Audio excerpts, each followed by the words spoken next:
राम नाम मणि दीप धरूं देह हरि द्वार। तुलसी भीतर भारी हो जो चरित बुझियाहार। रामचरित्र मानस में बाबा तुलसीदास जी ने 7 सोपान लिखे हैं, यानी कि 7 कांड लिखे हैं। और मानस के हर कांड से हमें यहाँ जीने की कला शिक्षा मिलती है, जीवन जीने की कला हमें सीखने को मिलती है।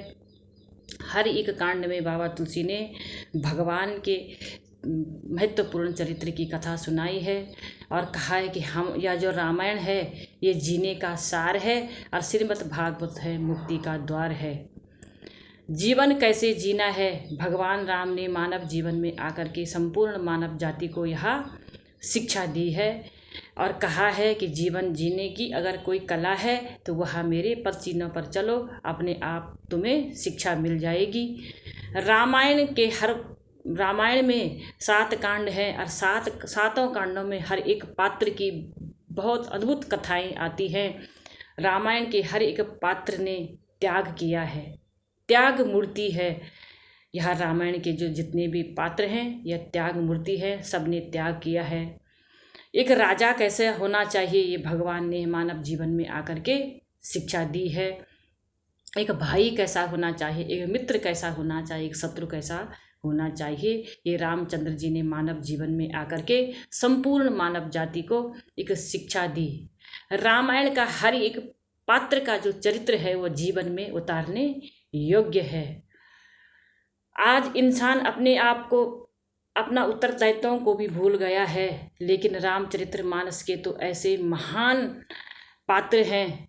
जो अरण्यकांड के प्रसंग में एक प्रसंग है, जब सीता जी का हरण हुआ था उस वक्त सीता जी की रक्षा के लिए कोई आगे नहीं आया। बड़े बड़े वीर, सुग्रीव जैसा वीर किष्किंधा पर्वत पर बैठ करके यह सारा दृश्य देख रहा था, लेकिन माँ सीता पुकार लगा रही है, मेरी रक्षा करो, बचाओ, मेरी रक्षा करो, लेकिन कोई सीता की रक्षा के लिए आगे नहीं आता है। और तब एक पात्र ऐसा है जो अपनी प्राणों का भी बलिदान कर देता है और माँ सीता की रक्षा के लिए आगे आया, वह है पक्षीराज जटायु। जब पक्षीराज जटायु सीता जी की रक्षा के लिए आगे आया तो रावण से युद्ध करता है, लड़ता है और लड़ते लड़ते अपने प्राणों का भी त्याग देता है। ऐसे ऐसे रामायण के पात्र हैं। इंसानों की तो बात बहुत बड़ी है, लेकिन यहाँ तो पक्षी भी भगवान की सेवा में आगे आते हैं और अपना फर्ज पूर्ण करते हैं। एक राजा कैसा है, रामचंद्र जी से जीवन की जीने की कला हमें शिक्षा मिलती है। एक राजा कैसा होना चाहिए, वो सिर्फ अपना विकास नहीं देखता है, वो तो अपनी प्रजा का विकास देखता है। वो राजा अपनी प्रजा की खुशी के लिए अपना भी परित्याग कर देता है। एक आदर्श राजा ऐसा होना चाहिए जैसा भगवान राम थे। जब रामचंद्र जी 14 वर्षों का वनवास व्यतीत करके वापस आए तो उस वक्त भगवान राम के ऊपर समाज में अनेकों अनेकों उंगलियां उठी और लोकावाद हुआ कि राम ने रावण के घर की सीता को अपना लिया। और माँ बहदेई ने, माँ सीता ने जब ये बात सुनी तो सीता को लगा कि मेरे आदर्श चरित्रवान पति पर लोग उंगली उठा रहे हैं, और सीता जी ने स्वयं ही घर से निकल जाने का निर्णय ले लिया। भगवान राम से बातें की, प्रभु ऐसा करती हूँ मैं, इसी वक्त मैं वाल्मीकि ऋषि के आश्रम पर चले जाती हूँ और आपकी मर्यादा भी बनी रहेगी। और आप यह बात कह करके भगवान राम ने माँ सीता की बात स्वीकार की और समस्त प्रजा के सामने कह दिया कि मैं सीता को परित्याग कर रहा हूँ। वह रावण के घर में रही अपनी प्रजा की खुशी के लिए। भगवान राम ने लक्ष्मण जी को उसी वक्त बुलाया और कह दिया कि जाओ, सीता को जंगल में छोड़ करके आ जाओ। अपनी प्रजा की खुशी के लिए भगवान श्री राम ने अपनी आदर्श चरित्रवान धर्मपत्नी का भी परित्याग किया। मानस में हर एक पात्र त्याग मूर्ति के नाम से जाने जाते हैं। तो कहने का भाव है, कहने का अर्थ है कि रामायण हमें जीना सिखा देती है।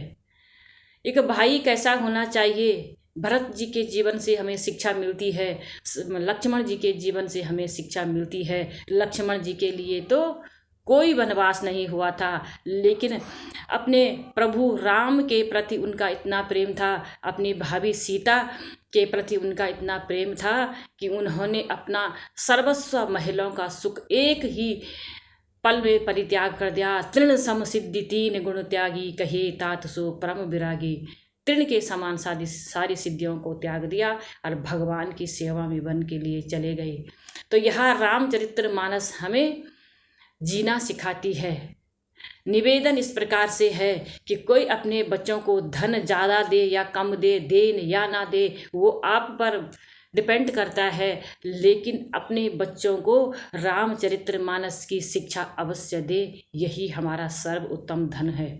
यदि अपना बुढ़ापा शांति और सुख के साथ बिताना है तो बच्चों को संस्कार अवश्य दें। रामचरितमानस का संस्कार दें, श्रीमद् भागवत गीता का संस्कार दें, भागवत जी की शिक्षा दें। और जब बच्चों में अच्छे संस्कार होंगे तो हम सुख और शांति के साथ अपना जीवन यापन कर सकते हैं, करेंगे।